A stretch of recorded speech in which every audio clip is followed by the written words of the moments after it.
Estudando o Livro dos Espíritos. Um estudo sequencial da obra O Livro dos Espíritos de Allan Kardec. Essa é a nossa forma de transmitir esperança, conhecimento e alegria.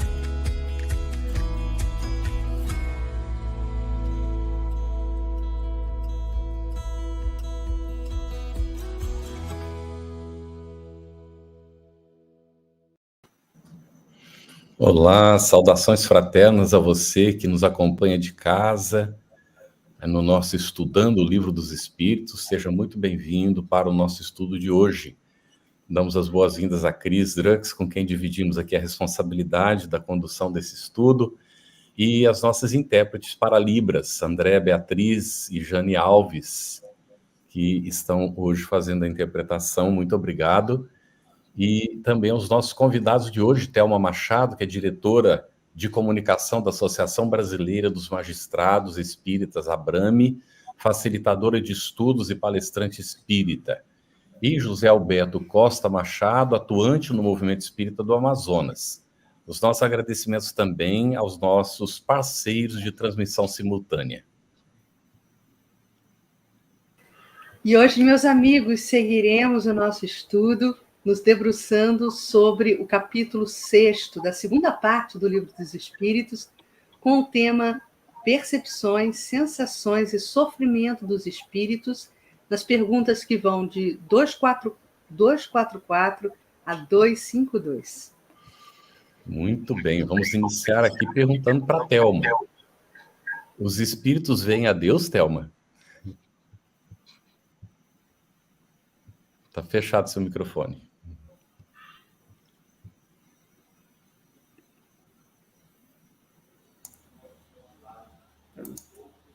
Desculpem.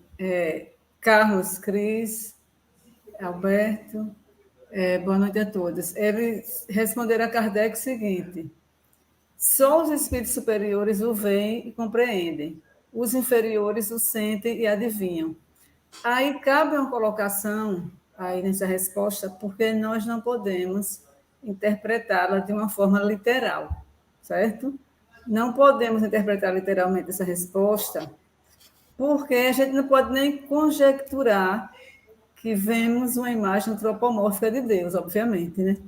O ver Deus, a que se referiram os espíritos na resposta a Kardec, na verdade, dentre vários significados, a gente pode dizer que é entrar em sintonia com Deus, né? Passando a vibrar na exuberância da onipresença de Deus.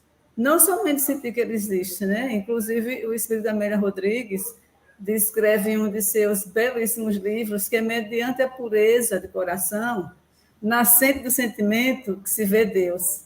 E aí eu trago também um comentário muito feliz, muito inteligente, muito perspicaz, que serve para todos nós, né, do famoso Carl Gustav Jung, que ele, numa entrevista que ele deu, foi perguntado a ele se ele acreditava em Deus. E a resposta dele foi: não tenho necessidade de crer em Deus, eu o conheço. E tem mais, quando foi perguntado a ele também o que o levou à certeza desse conhecimento, né?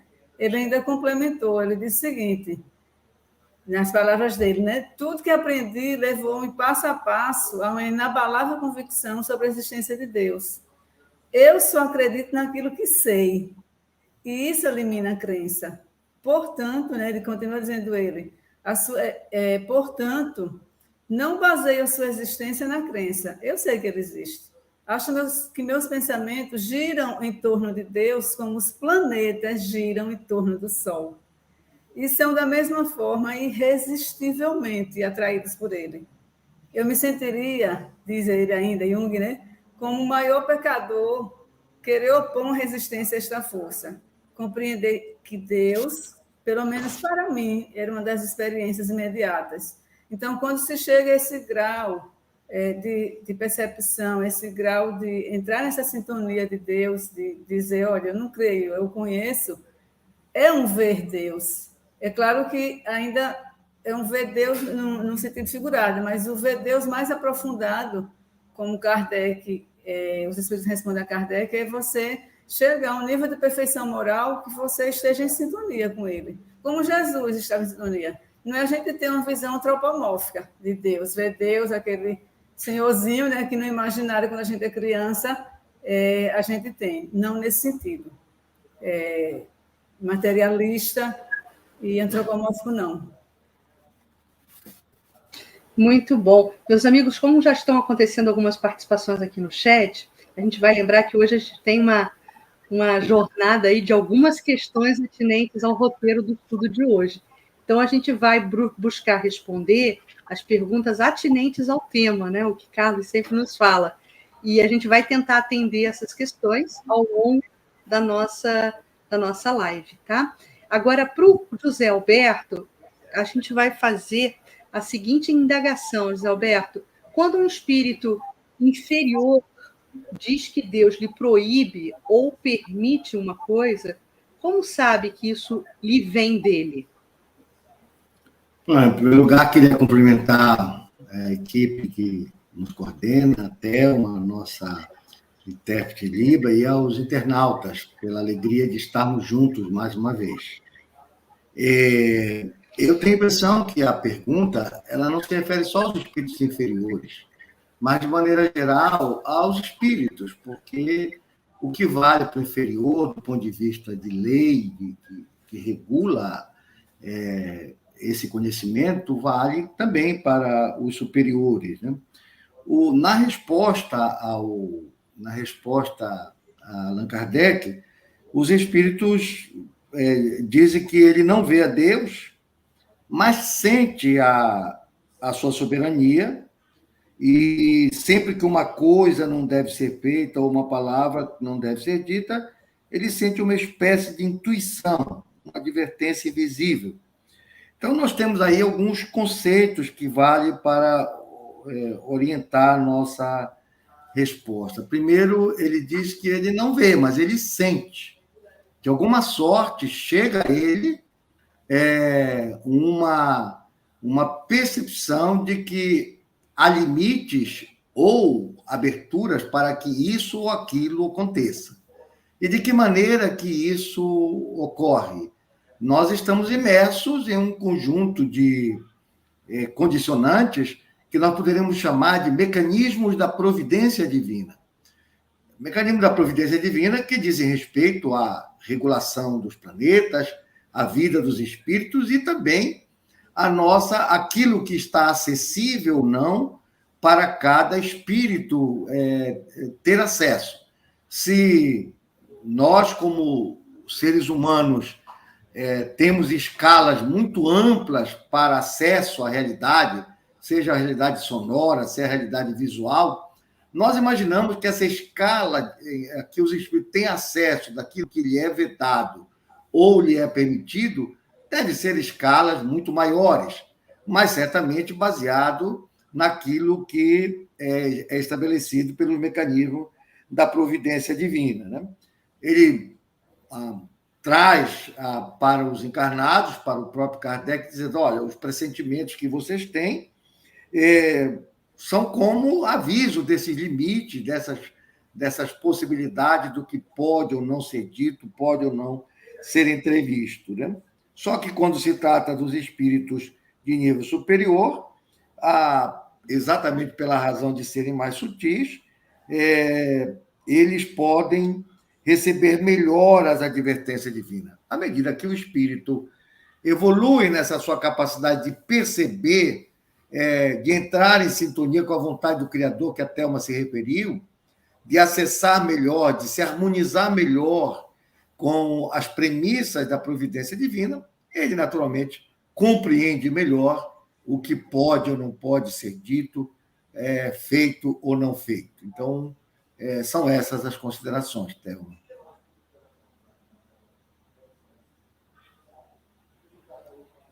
Seu microfone, Carlos, liga aí, por gentileza. Desculpa, agora fui eu, Thelma, você viu? As duas respostas excelentes, não é? Muito bom. E agora Kardec ainda desdobra mais aqui a pergunta, né? Ele volta a insistir na 244b. Deus transmite diretamente a ordem ao espírito ou por intermédio de outros espíritos? Thelma, por gentileza. Inicialmente, a tradução eu achei um pouquinho confusa, quando diz a ordem do Espírito ou por intermédio dos Espíritos. Eu fui buscar a tradução de Herculano Pires e eu achei mais direta, quando ele pergunta o seguinte: a ordem é transmitida diretamente por Deus ou por intermédio de outros espíritos? Acho que ficou mais clara essa pergunta na tradução de Herculano Pires. E a resposta que os espíritos dão a Kardec é a seguinte: ela não lhe vem direta de Deus. Para se comunicar com Deus, era necessário ser digno disso. Deus lhe transmite suas ordens por intermédio dos espíritos imediatamente superiores em perfeição e instrução.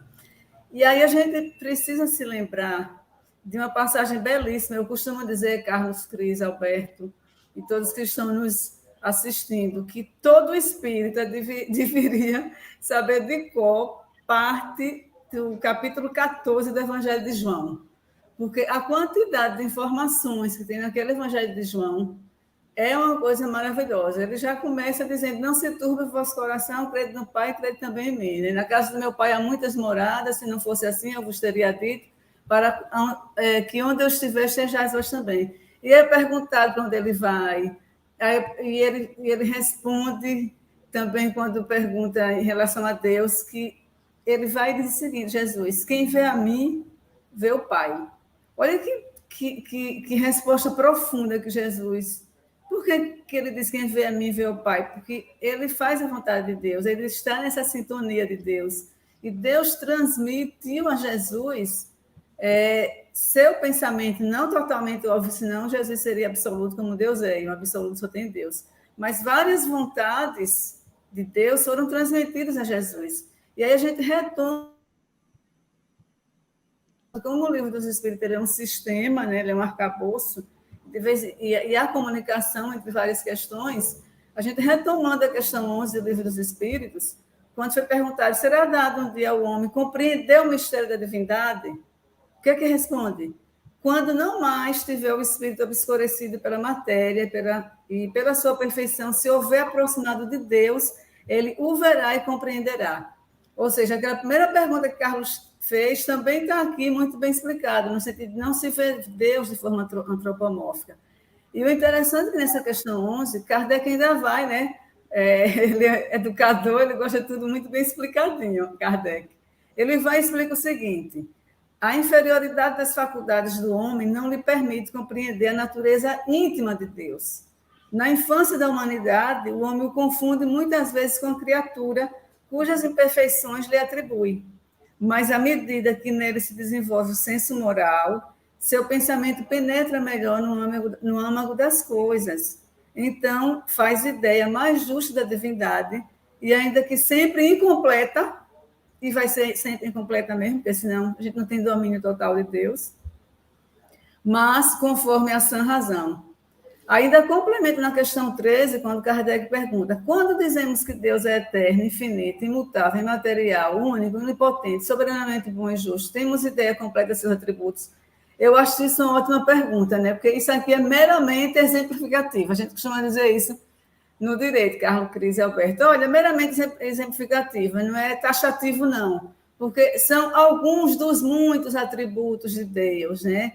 E aí, quando a gente já viu, né, que é respondido isso lá, e sugiro retomar a questão número 13. E só para concluir aqui rapidinho, Herculano Pires, no livro Revisão do Cristianismo, ele nos lembra que Jesus é intérprete de Deus, o que é decorrente da perfeição moral de Jesus.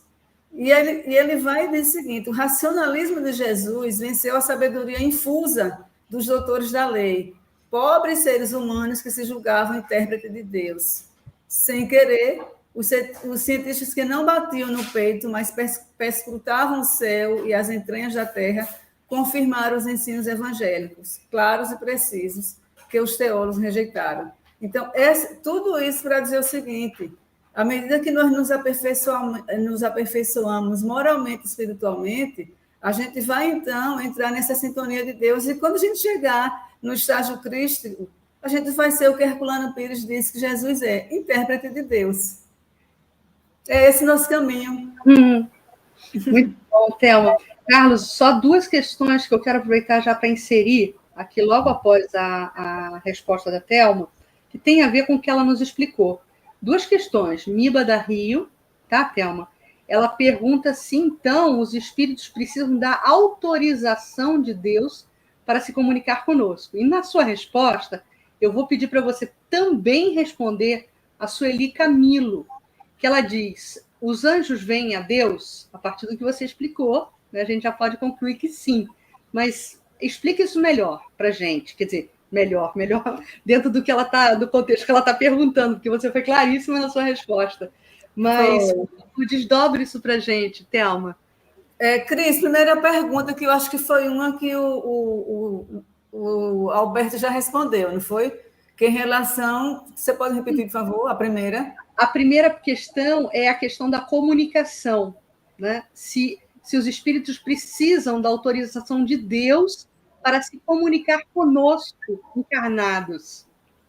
Não, na verdade, como está dito que nenhuma folha cai de uma árvore sem permissão de Deus, assim também os espíritos não se comunicam no momento que eles querem, quando eles querem, da forma que eles querem, não. Essa comunicação vai acontecer na exata dimensão da necessidade que houver para aquele que vai receber a mensagem e para o merecimento espiritual que ele tem. Muitas vezes nem tem assim, esse merecimento espiritual, quando a gente diz, só os espíritos evoluídos que recebem comunicação. Não, muitas vezes aquele que vai transmitir essa comunicação é que tem o merecimento, como a gente vê nas obras de André Luiz, né?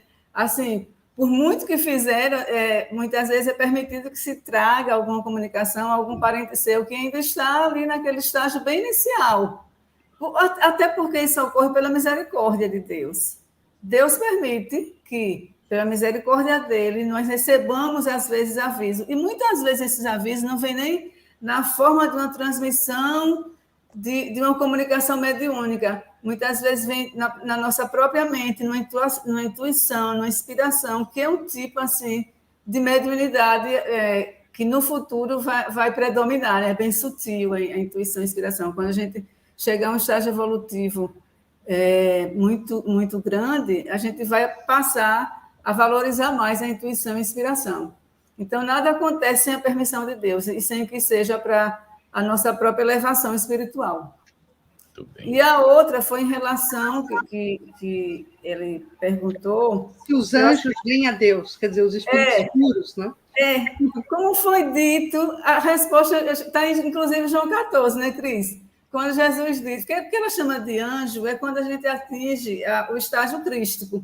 Na verdade, nós, espíritas, chamamos desse estágio de perfeição relativa. Os católicos, né? Eu já fui católica, a gente chama de anjo. Então, nosso anjo da guarda no católico, nosso espírito protetor no espírita. Então, quando se atinge esse grau evolutivo, no nível que Jesus tinha, que nós chegaremos lá, também, quando a gente chegar, Jesus vai estar muito além também, porque como Alberto disse no programa passado, quando a Terra foi construída, Jesus já era um espírito puro, já participou da construção. Então, chegando nesse momento, a gente vai, então, ser intérprete de Deus também. Ótimo. Então, agora, José Alberto, seguindo aqui a questão das perguntas, o espírito, ele tem circunscrita a visão como seres corpóreos, como nós? Os espíritos são muito sucintos disso, não. A visão reside neles por inteiro. Mas vamos lá compreender como isso ocorre, né?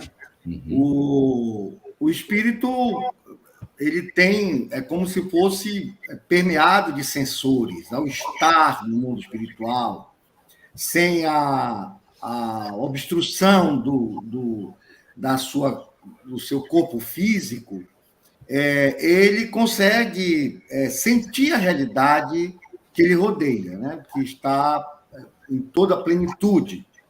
Por qualquer meio, por qualquer situação, por qualquer parte, você não tem uma parte específica para ter a sensação deste ou daquele efeito da realidade. E aqui eu estou me referindo à sensação como um passo antecedente à percepção, que por consequência, um passo antecedente à visão. Nós poderíamos dizer que, assim, de forma muito simples, você primeiro está imerso numa realidade de fenômenos de diversa natureza, de circunstâncias de diversa natureza, em que você tem a sensação daquilo. Para você ter uma dimensão mais objetiva, mais assertiva, você caminha para um fenômeno adiante, que é a percepção, quando você consegue dar uma identidade, uma totalidade para aquilo que vai fazer um significado para você. E a visão é quando você consegue atribuir valores, quando você reconhece os limites e tem uma maior precisão na percepção. Esses mecanismos, esses recursos, são parte dos processos de interação do espírito no mundo espiritual. É certo que, dependendo sempre da sua realidade pessoal, individual, uma vez que ele poderá estar imerso nos mais diversos, envolvido nos mais diversos fenômenos e realidades e não registrá-las, não percebê-las e, consequentemente, não vê-las. Há muito espírito que era cego aqui no mundo físico e prossegue assim, porque ele supõe, achando que a sua visão era por meio dos olhos físicos. Não é, só com o tempo que ele modifica essa percepção. Então, essa interação dele com a realidade estará muito associada ao seu estado mental. É basicamente esse estado da mente dele que vai permitir que ele tenha sensações, tenha percepções, tenha visões e amplie a sua compreensão da realidade que ele rodeia, né? Muito bem, José Alberto. Sabe que essa pergunta me fez lembrar, e talvez rapidamente um exemplo que possa ajudar as pessoas a entenderem. A gente costuma dizer que o médium vidente, ele vê os espíritos. Quando condicionado, depende dos olhos para ver. Mas, na verdade, né, nós percebemos os espíritos, se estão presentes, a gente tem a capacidade de perceber, de ver, ele está atrás da gente e a gente vê. Na minha incipiente mediunidade de evidência, que não é permanente, ela é ocasional, já tive a oportunidade de ver espíritos que eu não precisava voltar para trás para ver, estava atrás de mim e eu conseguia descrevê-lo, né, para outras pessoas, como era o espírito, tudo direitinho. Então, essa é a capacidade dos espíritos. Eles veem com o todo, não veem com as janelas do olho, não ouvem com o ouvido, não é? Como a gente está aqui condicionado. Mas, como o José Alberto deixou muito claro, depende da condição evolutiva do espírito. Porque tem espírito que desencarna e é tão materializado que ele depende dos recursos materiais, mesmo os sentidos materiais, para poder se comunicar no mundo espiritual, não é? Excelente, Thelma. Mas aí, diante de tudo isso, os espíritos precisam de luz para ver? Última pergunta, Kardec, porque como você colocou, Carlos Kardec vai insistindo, né? Ele perguntou na anterior justamente se os espíritos têm circunscrita a visão, né? Como seres corpóreos. Ótima pergunta, porque a nossa visão é bem circunscrita mesmo. A gente não vê, a gente não capta no infravermelho nem no ultravioleta.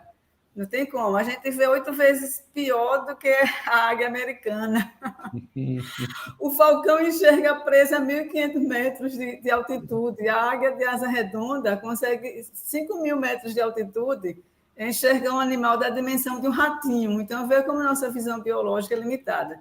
Então, quando ele pergunta aqui se os espíritos precisam de luz para ver, a resposta que é dada é o seguinte: veem por si mesmos, sem precisarem de luz exterior. Para os espíritos não há trevas, salvo os que podem achar sem expiação. Aqui, de novo, vai depender do estágio evolutivo, né? Por isso que ele diz, salvo quando se acha em estado de expiação. Porque a faculdade de ver é um atributo essencial da alma, né? A gente já viu isso. E as regiões descritas por alguns desencarnados, quando eles estão em processo de sofrimento, existem apenas em suas percepções, porque à medida que eles se auto-iluminam, eles conseguirão enxergar a luz.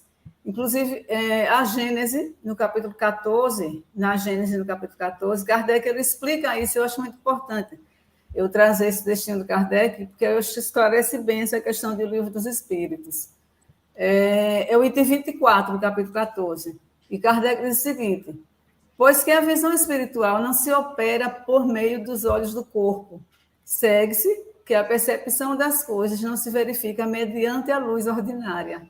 De fato, a luz material é feita para o mundo material. Para o mundo espiritual, uma luz especial existe, cuja natureza desconhecemos, que é, sem dúvida, uma das propriedades do fluido etéreo, adequada às percepções visuais da alma.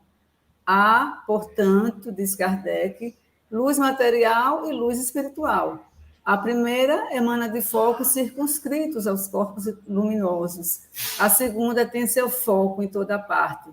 E aí ele diz, e a gente reafirma aqui, como foi dito, que os espíritos, obviamente, não vão se utilizar de um sistema ocular, como a gente tem, né, para poder enxergar. Porque os olhos são órgãos, a gente sabe que são fotossensíveis, tudo, que permitem identificação de forma, de cor, etc. Mas, como Kardec explicou anteriormente, não é essa estrutura para a visão espiritual. Ele não precisa disso para ver. Muito bom, Thelma. E os espíritos colaboradores da codificação foram até um pouco filosóficos, né, nessa resposta, quando eles falam das trevas, porque eles comparam a capacidade de visão à consciência. Né? Quanto mais alargada a nossa consciência, mais visão teremos. É bonito isso, foram bastante poéticos, né, nessa resposta. Mas, José Alberto, sigamos aqui. Para verem o que se passa em dois pontos diferentes, precisam transportar-se até esses pontos? Podem, por exemplo, ver simultaneamente nos dois hemisférios do globo? Nós hoje temos esse fenômeno conosco no cotidiano. Nós estamos aqui, estamos vendo o que está acontecendo em qualquer parte do globo, quiçá até mesmo em Marte, né? Porque nós temos os diversos mecanismos que utilizam para fazer com que aquilo que está ocorrendo lá na Ucrânia nesse momento seja presente para nós. Nós podemos constatar o fato. Por mecanismos, por artefatos, por estruturas, que são construções do homem. Agora, quando nós passamos isso para o âmbito do espírito, nós temos isso em situação muito mais ampla, porque quando o espírito pensa em algo, parte dele, ao pensar, se desloca naquela direção que ele está endereçando. Então, é como se a presença dele, a percepção dele estivesse no local, ou seja, no direcionamento para onde ele induziu o seu pensamento. Então, sim, isso no que diz respeito, quando nós estamos falando em dimensões de tempo presente. Mas a mesma coisa ocorre em dimensões de tempo passado, porque quando o espírito pensa em algo que lhe aconteceu, aquilo que lhe aconteceu, que é parte da sua memória, vem à tona e, portanto, se torna presente para ele. Então, espaço e tempo, na consideração dos espíritos, deixam de ser óbices que representam hoje para nós. No entanto, há de sempre considerar que essa possibilidade estão associados ao estado mental do espírito. Eu não falo nem estado evolutivo ou estado iluminado, porque há muitos espíritos que não têm essa evolução significativa, mas compreendendo as leis mentais, tendo o treinamento mental adequado, eles conseguem fazer isso, porque, afinal de contas, as leis são universais, elas estão acessíveis para aqueles que usam a energia atômica para curar o câncer ou usar a energia atômica para fazer bombas. Então, as leis estão presentes, disponíveis, para que os espíritos, os seres, possam fazer uso delas. Então, no que diz respeito especificamente à resposta dos espíritos, ele diz, pode se transportar com rapidez de pensamento. Na realidade, é o pensamento dele que se desloca, é como se fosse um sensor à distância, um captador à distância do campo de interação que é possível. Quando estudamos teoria de sistema, todo sistema tem um campo de interação que é onde ele registra eventos que é trazido para o seu íntimo para fazer o seu processamento. Então, o seu pensamento pode irradiar-se e dirigir-se para muitos pontos diferentes ao mesmo tempo.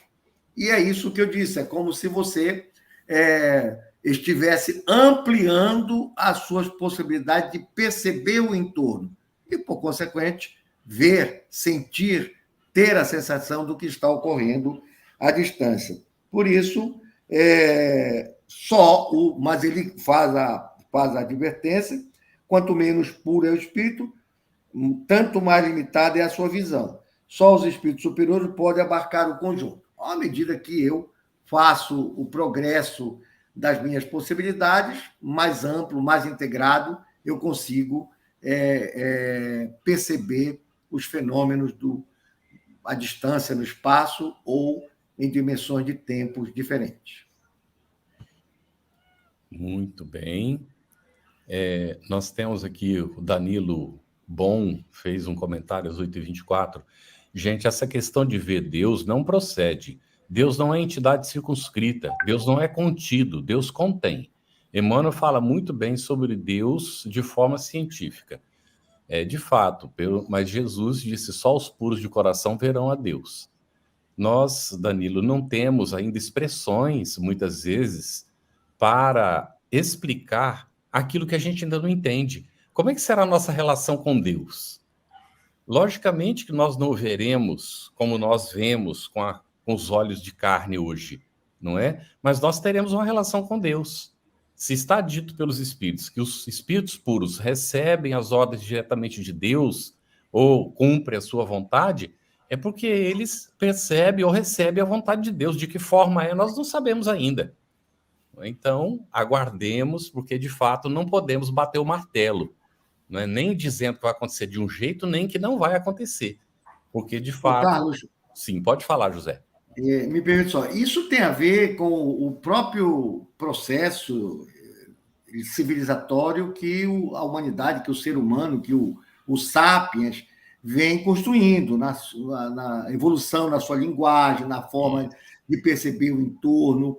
Quando nós nominávamos Deus dos fenômenos do universo, dos planetas, nós tínhamos uma concepção de Deus e interagimos com ele de uma determinada maneira. Nos gregos, com o seu panteão politeísta, os deuses assumiram um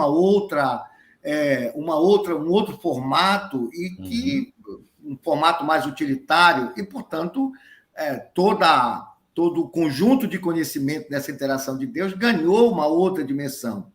Com Cristo, nós tivemos uma outra definição de Deus, Deus como Pai, portanto, deixou de ser alguém, algo, suplantou a ideia antropomórfica dos judeus e apresentou Deus na posição de uma função de Pai, de Criador, de Senhor da vontade, provedor do universo, né?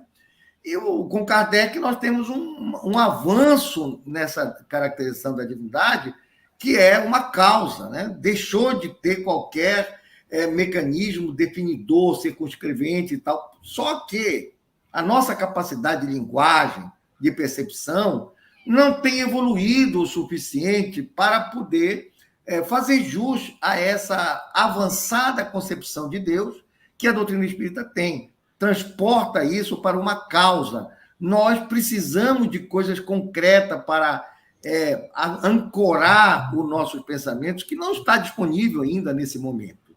Daí que ele enviou o Cristo, e isso o Cristo já nos basta para nós acessarmos a Deus. Quem vê o Pai, como disse o Evangelho de João no 14, que a Thelma se referiu, também vem a mim, porque se eu conseguir compreender Jesus como ele é, não como o Jesus judeu Messias, mas como o Jesus apresentado que nós conhecemos, o ser puro que recebeu a Terra ainda na sua modelagem planetária.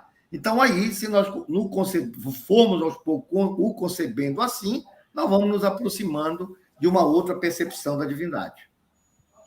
Muito bem. Thelma, a Claudine, às 8h30, coloca uma pergunta que está relacionada com o que nós vamos fazer do Livro dos Espíritos. No Livro dos Espíritos, é a questão 248, diz assim, o espírito vê as coisas tão distintamente como nós? E a Claudine pergunta, os espíritos veem o nosso corpo ou o nosso espírito? Antes de responder, eu só queria complementar que nenhuma resposta foi dada no sentido de dizer que se veria a figura de Deus, pelo contrário, não foi, Carlos? Foi aqui dito e ratificado que a gente não vai ver Deus com visão antropomórfica. Isso aí. Não sei se ele estava aqui logo na primeira pergunta que você fez, Carlos, onde ficou bem explicado isso, que não é nessa concepção a visão de Deus. Então, a resposta que os espíritos dão a Kardec é a seguinte, mais distintamente, pois que sua vista penetra onde a vossa não pode penetrar, nada a obscurece. Evidentemente, quando ele diz aqui nada a obscurece, vai depender da situação em que o espírito está, né? Porque a gente já viu que se o espírito tiver... ele colocou lá em cima, Kardec não, os espíritos responderam a Kardec em relação a quando está em estágio de expiação, etc. Mas quando está nessa situação de sofrimento, ele tem a impressão de que está no escuro. Mas a gente sabe que ele vê a ausência de luz, mas a luz está sempre ali. É a percepção dele que não consegue ver, enxergar a luz, não é verdade? E talvez com o item 25, ainda do item 14 de A Gênese, que Kardec explica, possa dar uma resposta satisfatória, sabe? A essa nossa querida companheira que está aí vendo o programa. O que é que Kardec explica aqui na questão, no item 25 do capítulo 14 da Gênese? Assim, envolta no seu perispírito, a alma tem consigo o seu princípio luminoso. Olhe, se a resposta não é diretamente para ela. Penetrando a matéria por virtude da sua essência etérea, não há para sua visão corpos opacos. Entretanto, a vista espiritual não é idêntica, quer em extensão, quer em penetração, para todos os espíritos. Somente os espíritos puros a possuem em todo o seu poder. Nos inferiores, ela se acha enfraquecida pela relativa grosseria do perispírito, que se lhe interpõe qual nevoeiro. Manifesta-se em diferentes graus. Nos espíritos encarnados, pelo fenômeno da segunda vista, tanto no sonambulismo natural ou no magnético, quanto no estado de vigília. Conforme o grau de poder da faculdade, disse que a lucidez é maior ou menor. Com o auxílio dessa faculdade é que certas pessoas veem o interior do organismo humano e descrevem as causas da enfermidade. Eu acho que isso esclarece bastante. E ainda tem, em relação a... Quando está encarnado mesmo, uma das revistas espíritas, eu não me lembro de qual ano essa revista espírita, se vocês souberem, me acudam.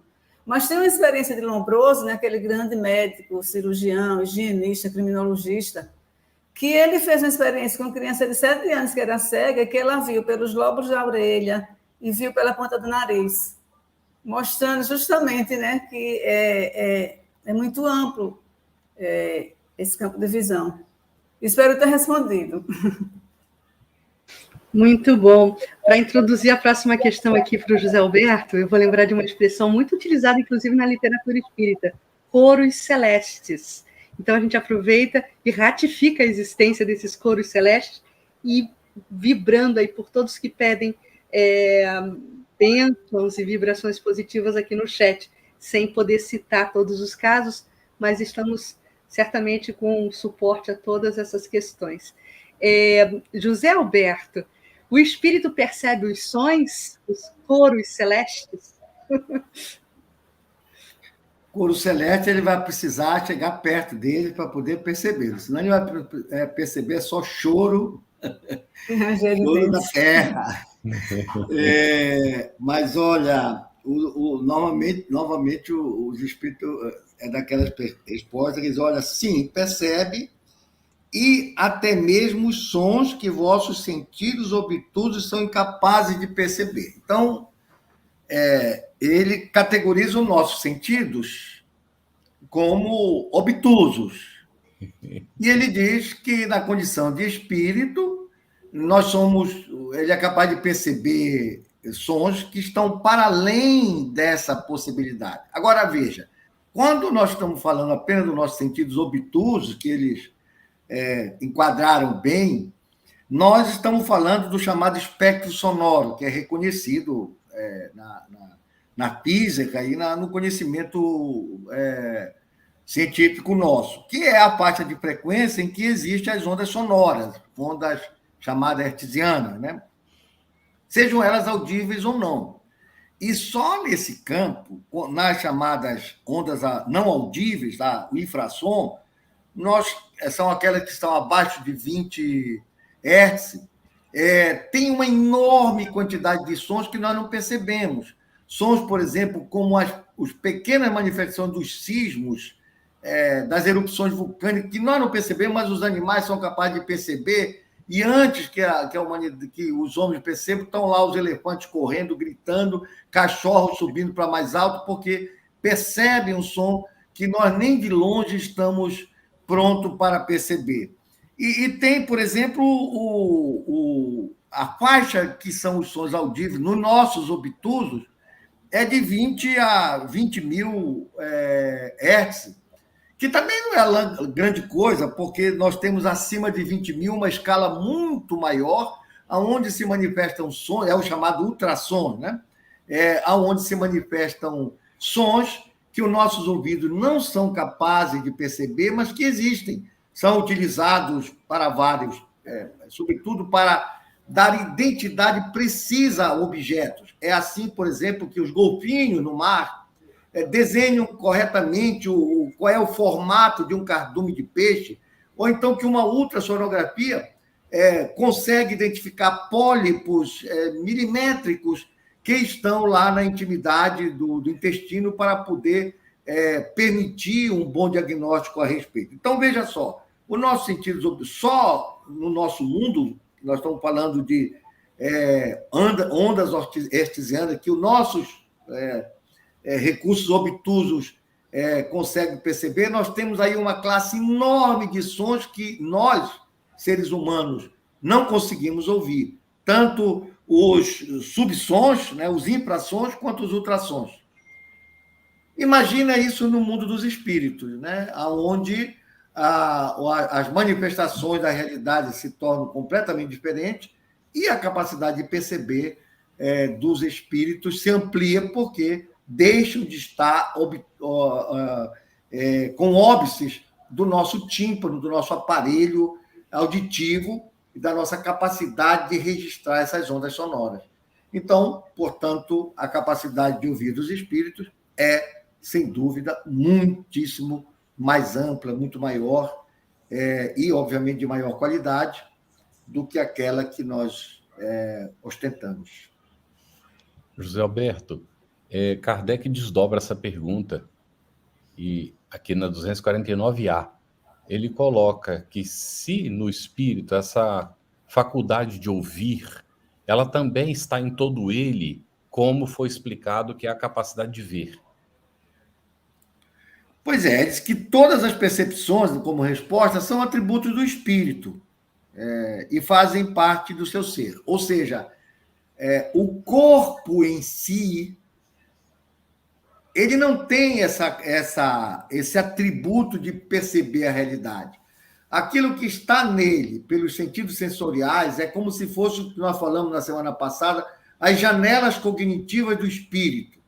Quem tem capacidade de interpretar a sensação que a realidade impõe é sempre o espírito, nessa interação com o mundo material, mediado por esses 5 sentidos.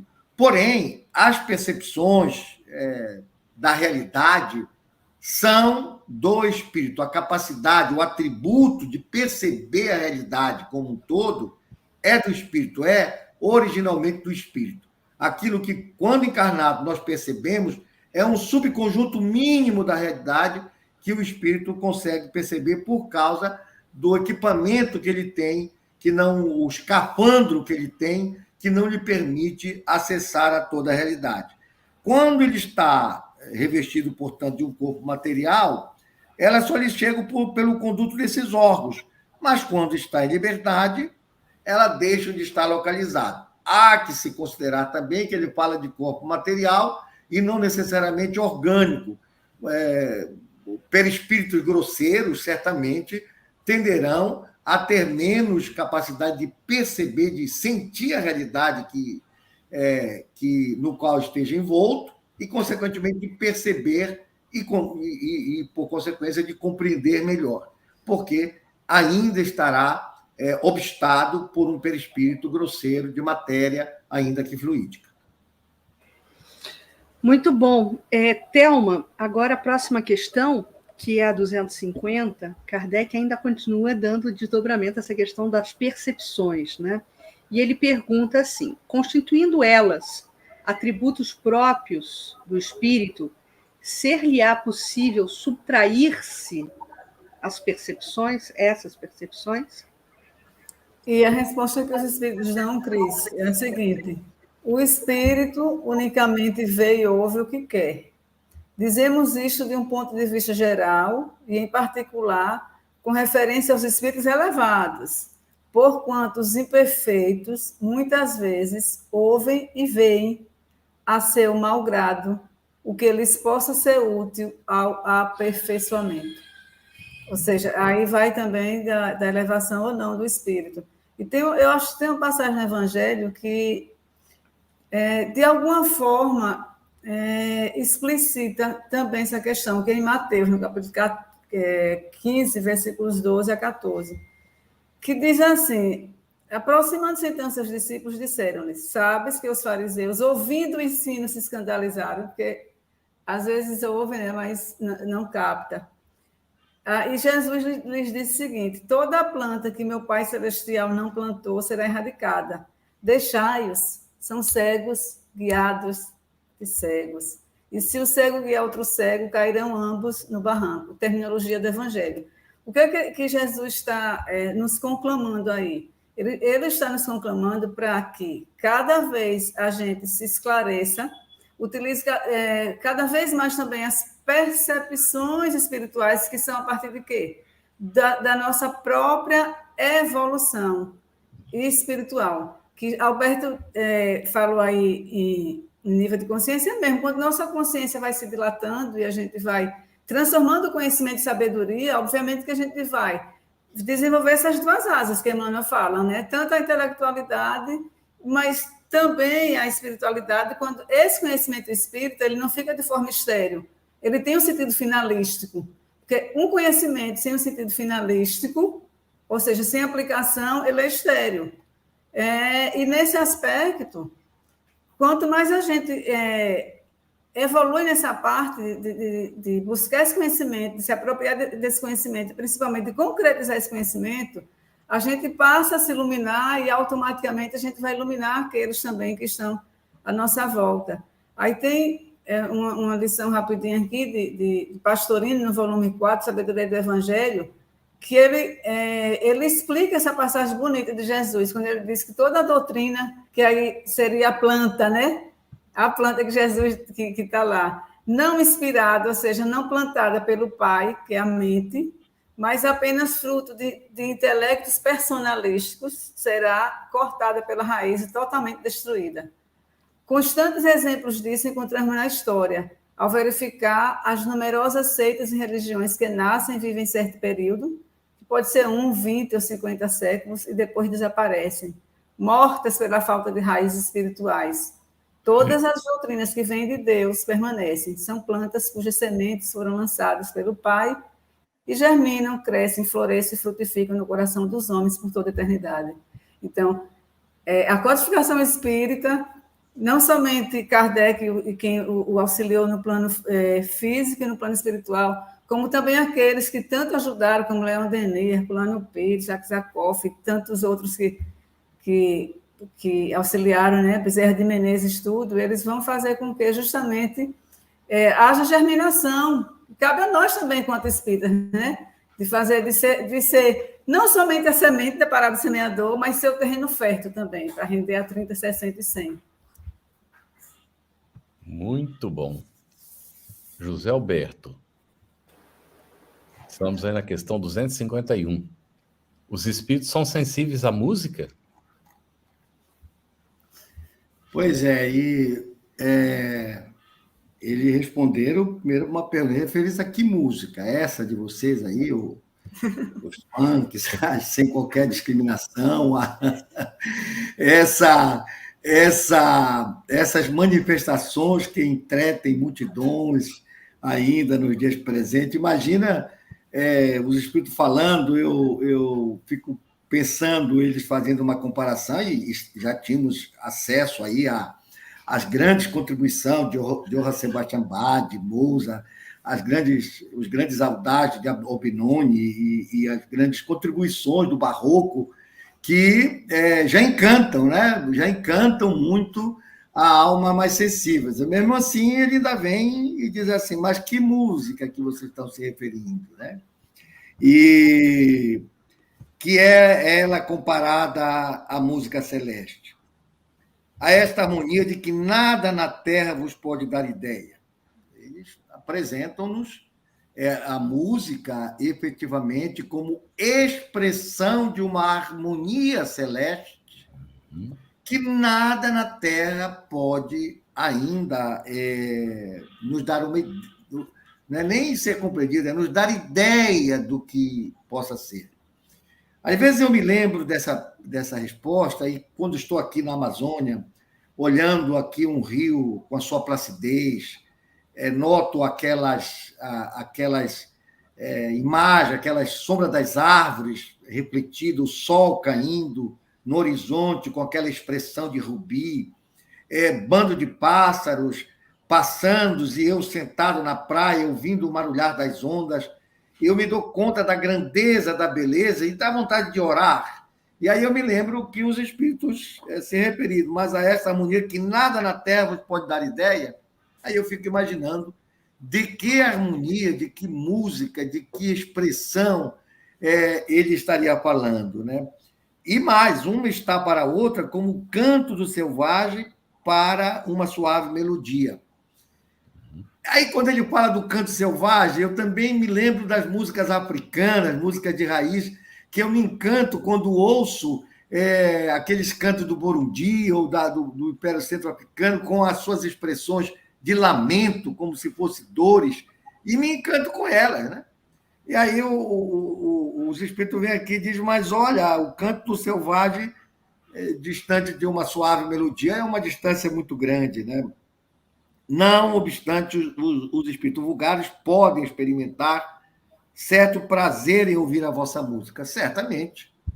Nos grandes movimentos onde tem multidões se locupletando com sons desencontrados, lá deverão ter a companhia de espíritos que do mundo espiritual se afeiçoam a isso, porque não se desconectaram ainda dos prazeres, das sensações do mundo material.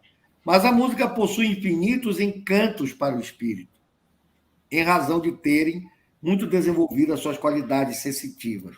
Refiro-me à música celeste, que é tudo o que de mais belo e suave a imaginação espiritual pode conceder.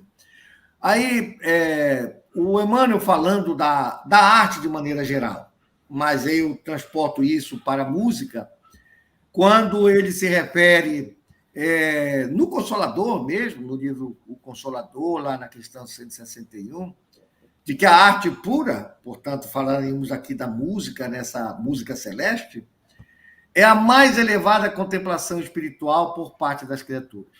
Ela significa a mais profunda exteriorização do ideal, a divina manifestação desse mais além, que polariza as esperanças da alma.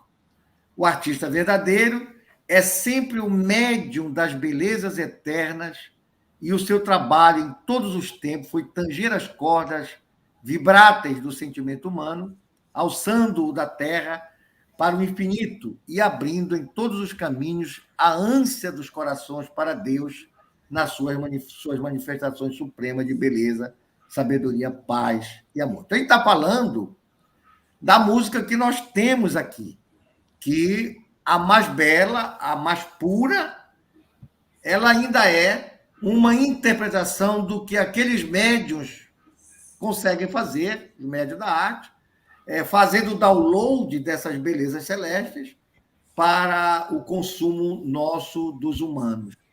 Então, desse ponto de vista, eu fico imaginando que os espíritos, quanto mais evoluídos, mais vão compreendendo e mais vão se regozijando nessas manifestações musicais que representam as harmonias celestes, as belezas eternas, as manifestações supremas da beleza, da sabedoria de Deus. Então, os espíritos, sim, são sensíveis à música, cada um no seu quadrado. Há aqueles que são sensíveis ainda à música do baticumbu, do nosso cotidiano terráqueo, né?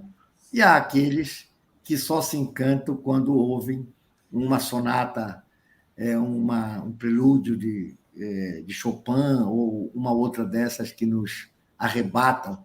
Por aqui, pela Amazônia, os pássaros cantando já nos arrebatam também. Muito bom, Zé Alberto. E vamos preservar essa Amazônia, né? Meus amigos, última questão aqui para a Thelma, dentro do programa de estudo de hoje, a questão 252.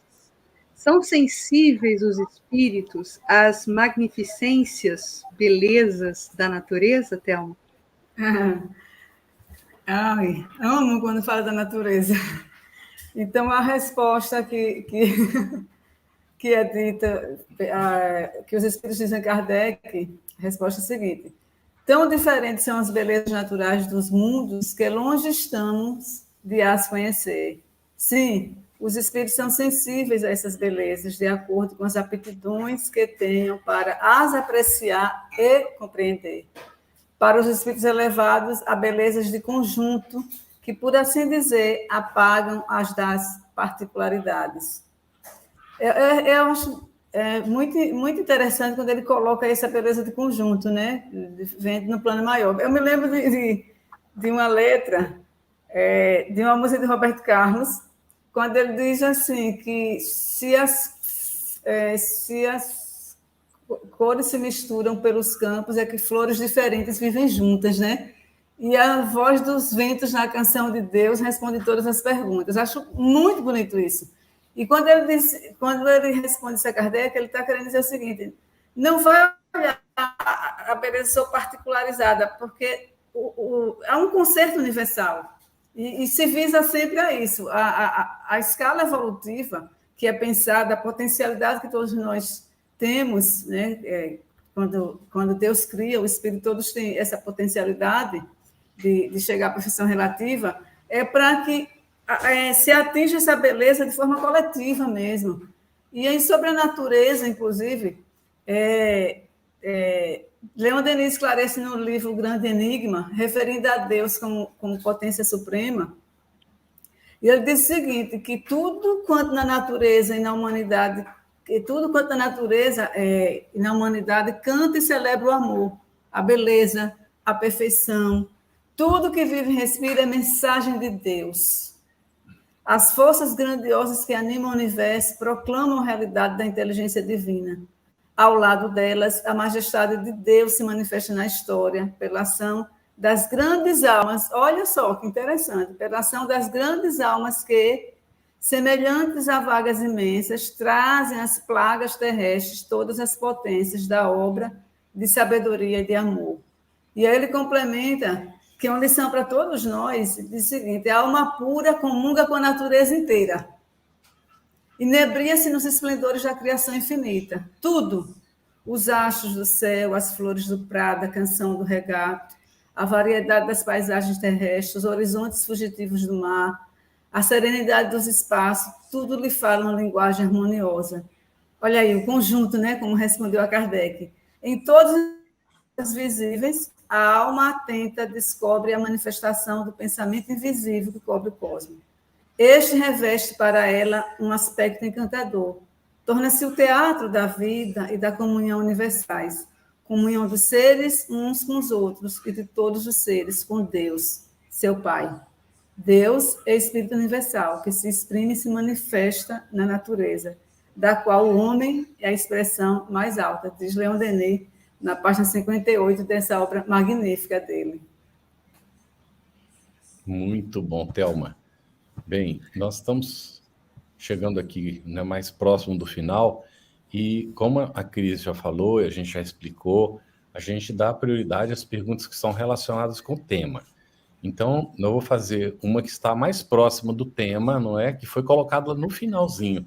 Mas antes, a Cristina Malta de Andrade comentou o seguinte: boa noite, amigos. Em João 17, Jesus disse na belíssima oração: Pai justo, o mundo não te conheceu, mas eu te conheci. Então, esperamos que o caminho da evolução chegaremos um dia, aí ela coloca entre aspas, conhecer Deus. Com toda certeza que conheceremos a Deus, nosso Pai, não é? Com certeza. Muito bem, Cristina, obrigado pelo comentário. E a pergunta para o José Alessandra Sandrinha. Não sei, Sandrinha? Bom, posso dizer que os nossos pensamentos chegam ao mundo celestial como vozes ao ponto que os espíritos podem entender? Aos mundos celestiais não sei, porque isso vai depender exatamente de quem somos nós, né? Às vezes eu sinto que o meu pensamento não sai aqui do teto de casa, né? Outras vezes, como eu disse, quando eu estou elevado pelas imagens que eu citei ali, eu sinto que eu chego um pouquinho mais adiante. Agora, os mundos, quando nós estamos envolvidos por uma situação de êxtase, quando estudamos o Livro dos Espíritos, vamos chegar lá, as situações de emancipação da alma, né? Desde uma mera emancipação do sono, passando pelas diversas situações, até chegar na de êxtase, né? Nessas condições, o espírito certamente tem uma maior liberdade e seu pensamento deve buscar regiões superiores. Mas nós estamos falando, usando uma linguagem empobrecida, e falar de mundos celestes será sempre mais difícil. A gente, daqui desse mundo de provas e expiação, um planeta bem pequeno, é um dos menores planetas, um dos menores sistemas solares, em torno de uma estrela muito modesta. Vizinho nosso tem estrela, tem sistema de sóis que são magnificentes na sua grandeza, na sua beleza. Nós estamos falando da beleza de conjunto, que a Thelma estava se referindo. A NASA publica toda semana as 10 imagens da semana. E ela publica imagens que a gente se extasia ao pensar na grandeza desses mundos que nós sequer temos noção. Então, para responder a Sandra, por certo, nossos pensamentos se direcionam mais alto. O quão mais alto será dependente da nossa própria situação. Quanto mais elevados, quanto mais harmonizado com a vontade de Deus, certamente mais elevados estarão nossos pensamentos e se estendendo ao infinito. Posso fazer um comentáriozinho pequeno? Pode, Thelma, pode falar.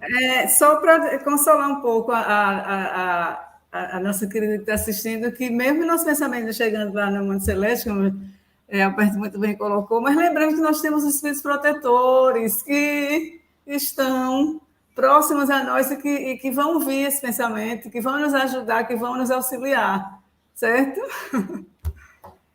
Aqui, tem um comentário aqui para você, Thelma. Rafael Reis, às 9h01. Thelma é quase uma música falando. Obrigada, Rafael. Thelma, os nossos protetores espirituais são como servidores aqui da internet, do nosso pensamento, que eles captam o nosso pensamento e fortalece e distribui na rede. Então, eles devem fazer a mesma coisa com o nosso pensamento, no meu caso, que não sai aqui do teto, né? Então, eles vêm até a gente. Lembre-se que estava difícil a gente ir até Deus, a Jesus veio até a gente para poder nos elevar até Deus, né? Isso aí. Angélica Rodrigues Ludester, ela fez uma pergunta, era ainda antes de iniciar. Boa noite. Como nossas preces, pedidos chegam aos espíritos, eles conseguem ouvir várias preces, pedidos ao mesmo tempo? Quer comentar, Thelma? Quero, eu comento sim. Veja, nada que seja emitido do nosso pensamento, da nossa consciência, inclusive do nosso inconsciente, que às vezes a gente ainda nem percebe, mas que esses espíritos, eles percebem. Então, obviamente que as preces vão chegar assim, porque nós temos... Alberto, eu gostei muito dessa colocação, essa rede mesmo. Nós temos uma rede de proteção.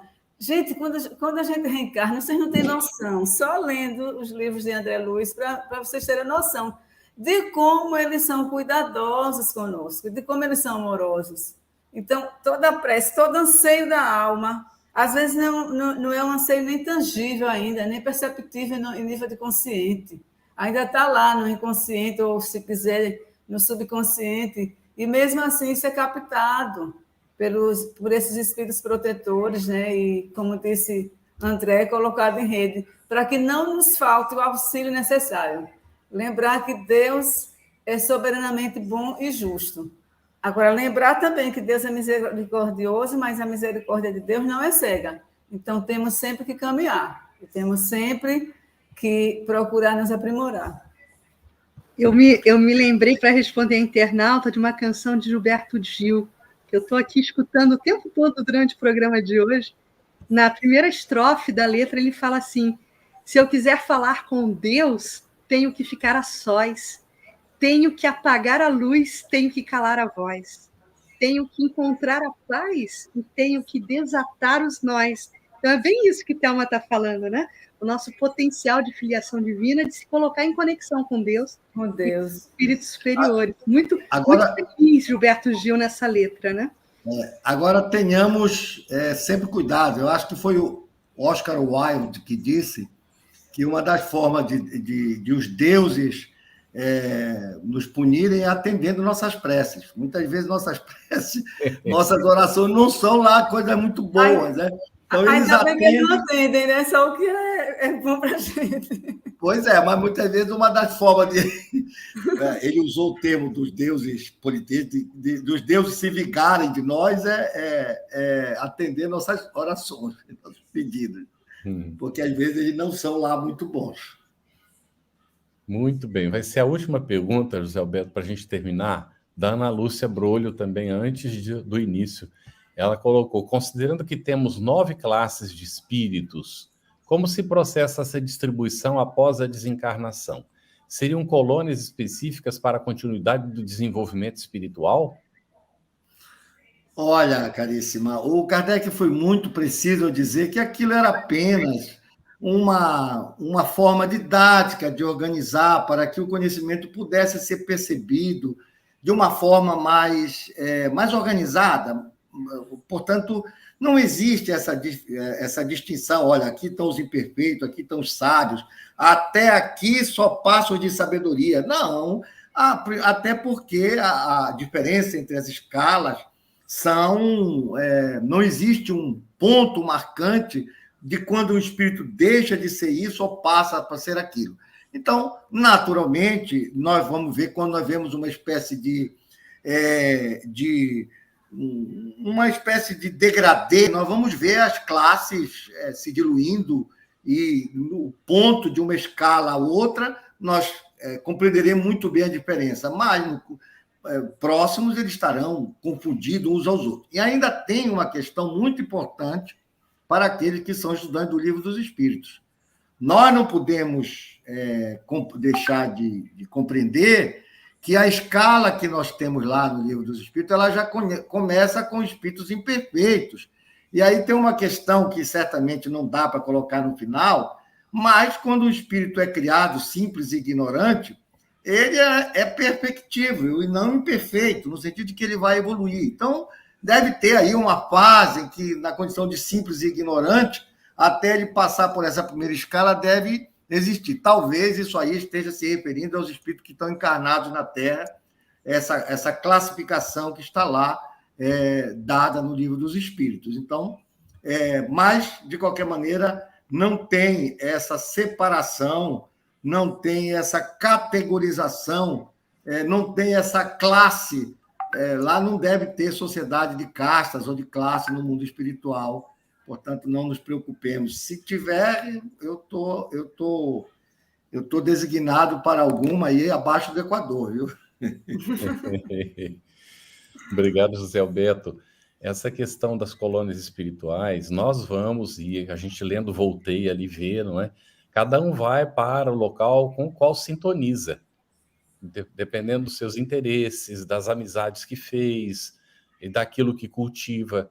Então, todos os de boa vontade são acolhidos e recebem a oportunidade de continuar evoluindo. Os que se dedicam ao mal, automaticamente se atraem ou são atraídos para companhias que também vibram na mesma faixa. E aí os espíritos dizem que eles ficam no umbral, não é? Ou seja, o umbral é uma passagem. Fica ali transitoriamente até se decidir. André Luiz levou 8 anos. Desencarnou, está no nosso lar, não é? Sofria, literalmente, comia o pão que o diabo amassou lá, sofrendo no umbral. Depois de 8 anos, ele resolveu orar, reconhecendo a possibilidade de que existe uma força maior. E quando ele se perdeu na oração, dormiu finalmente, quando acordou, Clarence estava ajudando ele. Então, como o José Alberto está dizendo, depende da faixa com a qual a gente vibra. Num mesmo momento, né, a gente elevando pode ter condição de estar numa colônia melhor, não é? Muito bom. Eu diria que ter essa zona de trânsito logo após o desencarne, que pode demorar muito tempo em regiões inferiores ou não, ou simplesmente você passar e adiante, dependendo do que tiver no pensamento, né, com que você sintonizar, né? Muito bem. Ótimo, Zé Alberto. Obrigado, Thelma. Obrigado, Cris. As nossas intérpretes para Libras. A você que está acompanhando de casa, olha, no próximo estudo nós vamos seguir com o capítulo 6 da Vida Espírita, com o tema Percepções, Sensações e Sofrimentos dos Espíritos, nas perguntas 253 a 253, e ensaio teórico das sensações dos espíritos, que é o item 257. Não é uma pergunta 257. É uma tese desenvolvida por Allan Kardec. Leia, examine, traga os seus comentários e dúvidas, por favor, pertinentes ao tema que a gente está estudando, que nos facilita bastante o estudo. Então, muito obrigado, grande abraço a todos, até a semana que vem. Boa noite a todos. Um abraço a todos também, até a semana que vem, se Deus quiser. Estudando o Livro dos Espíritos. Um estudo sequencial da obra O Livro dos Espíritos de Allan Kardec. Essa é a nossa forma de transmitir esperança, conhecimento e alegria.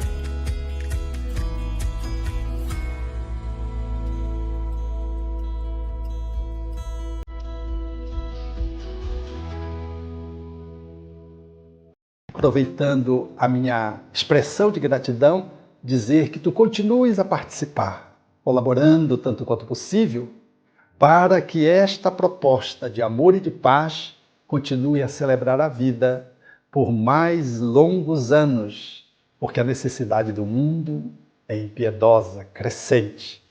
E nós não podemos, que vivemos o bem, ficarmos ociosos, parados e contemplando, achando que Deus vai fazer aquilo que nós precisamos fazer. Minha gratidão, o meu abraço e o meu terno convite para que continuemos juntos com a FEB TV no ar, brilhando luz.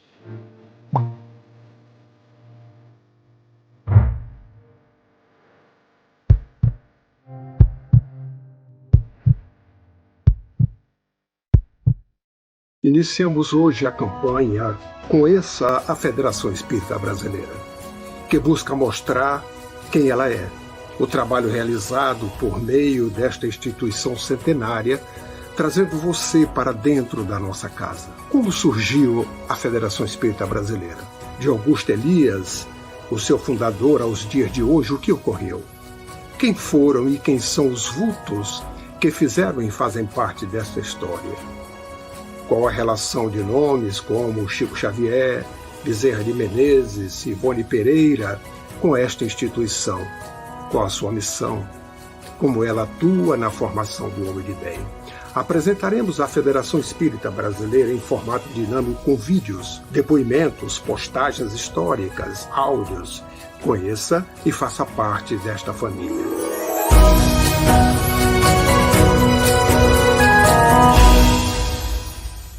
A Federação Espírita Brasileira lança o portal FEB Podcast, com conteúdos em áudio que objetivam esclarecer e consolar corações para uma postura de vida com fé, harmonia e esperança. Diretamente dos estúdios da Federação Espírita Brasileira, está começando o podcast Espiritismo em Pauta. Você está ouvindo o podcast Estudando o Livro dos Espíritos. Olá, eu sou o Thiago Toledo e você está ouvindo o podcast do Cidadão do Universo. Você está ouvindo o podcast do Entre Dois Mundos. Você está ouvindo o podcast do Gostinho de Leitura. Estudando o Livro dos Médiuns. Olá, eu sou a Marina Miranda e você está ouvindo o podcast Minha Nada Mole Encarnação. Essa é a nossa forma de transmitir esperança, conhecimento e alegria.